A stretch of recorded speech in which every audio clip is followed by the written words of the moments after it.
সর্বপ্রথমে মহান ঈশ্বরকে ধন্যবাদ দিই এবং সকলকে আরেকটিবার প্রভু যীশু খ্রিস্টের নামে শুভেচ্ছা জানাই। সকলকে জয় যীশু। আসুন আজকে এই খজুরপত্র রবিবারে সকলকে শুভেচ্ছা জানাই। আসুন আমরা ঈশ্বরের বাক্য শুনি। আজকে পাম সানডেতে মথি তার 21 অধ্যায় 9 পদ।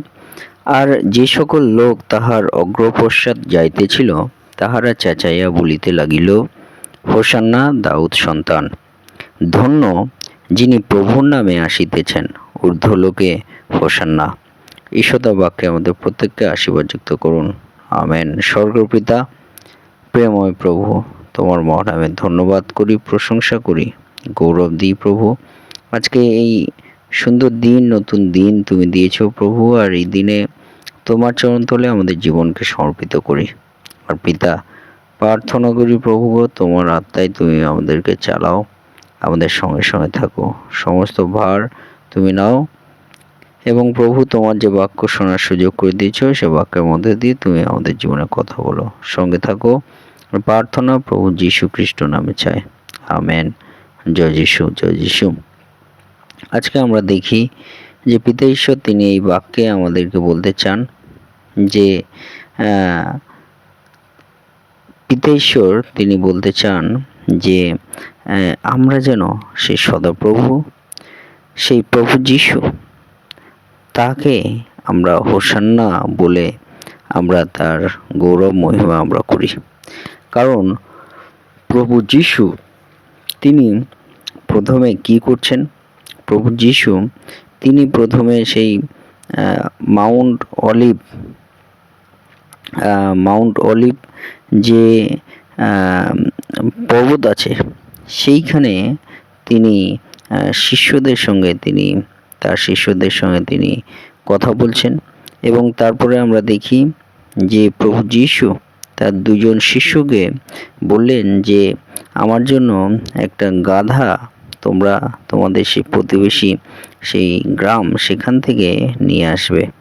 এবং সেই তার শিষ্য দুজন তারা কি করলো, সেই গাধা প্রভু যীশুর জন্য নিয়ে আসলো। এবং তারপরে আমরা দেখি প্রভু যীশু সেই গাধার উপর তিনি বসলেন এবং জেরুজালেমে প্রবেশ করলেন। এই ঘটনা আমরা দেখতে পারি। এবং সেই গাধাটা কি একেবারে নতুন, কেউ ওই গাধার উপর কখনো চড়েনি। সেই গাধা উপর প্রভু যীশু কিন্তু তিনি বসলেন এবং সেই জেরুজালেমে তিনি প্রবেশ করতে শুরু করলেন। এবং তারপরে আমরা একটি ঘটনা দেখি যে একটা বিরাট ভিড়, সেই ভিড় আমরা দেখতে পারি যে সকলে সেই খেজুর পাতা এবং তারা রাস্তায় বিছিয়ে দিয়েছে এবং সেই খেজুর পাতা তারা নিয়ে সেই রাস্তায় তারা বিছিয়ে দিয়েছে, এরকম ঘটনা আমরা দেখতে পারি। এবং সেইখানে সকলে চিৎকার করতে থাকে প্রভু যীশুর সেই গাধায় চড়ে জেরুজালেমে প্রবেশ করার সময়। সকলে বলতে থাকে, হোসান্না, যিনি আসেছেন প্রভুর নামে, ইসরায়েলের রাজা,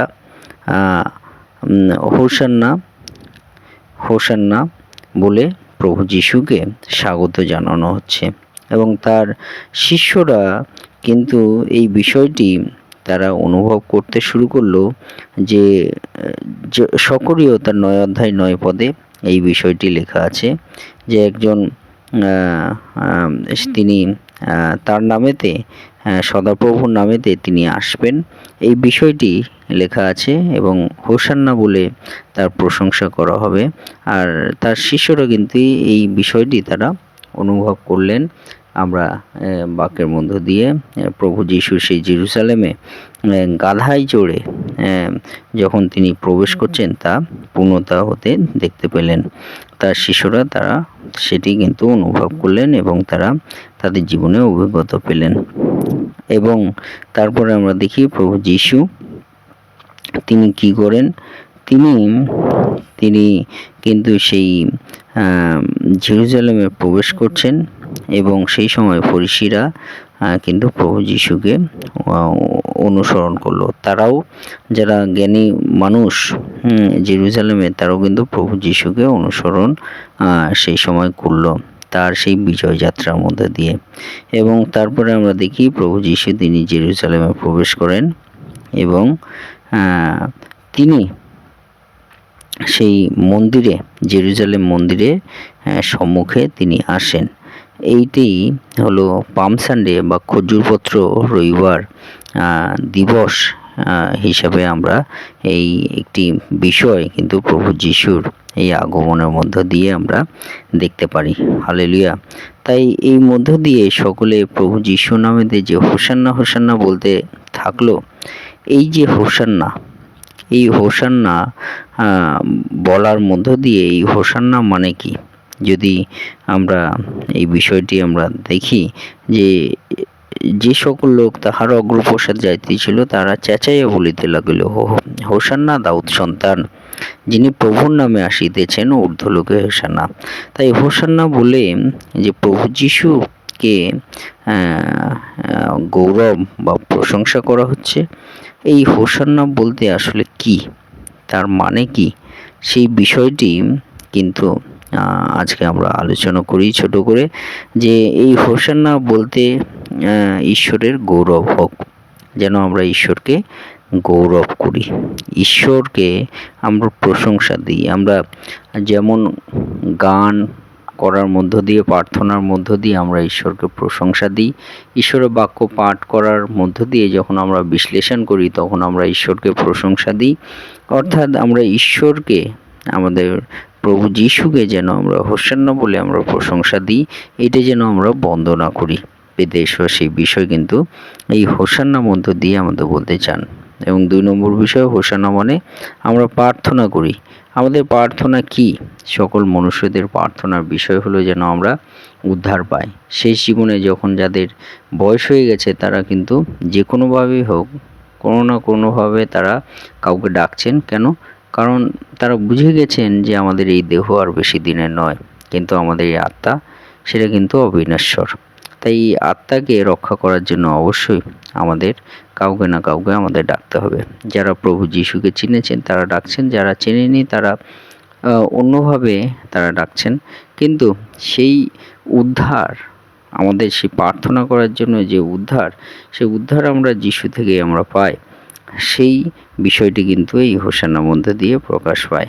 এবং হোসান্না মানে আমাদেরকে রক্ষা করেন। হ্যাঁ, আমাদেরকে রক্ষা করেন কে? আমাদের ঈশ্বর। সেই বিষয় কিন্তু আমরা দেখতে পারি। এবং এই হোসান্না যদি আমরা ব্যাখ্যা করি তাহলে কিন্তু পরিত্রাণের জন্য, মুক্তির জন্য একটা কান্না এই হোসান্না শব্দ। এবং ঈশ্বরের প্রশংসা এবং সমাদর করার বিষয় হলো এই হোসান্না শব্দের অর্থ। এবং ঈশ্বরের জন্য একটা অপেক্ষা এবং তার যে একটা মিলন, পুনর্মিলন, বা তার যে অপেক্ষার যে একটা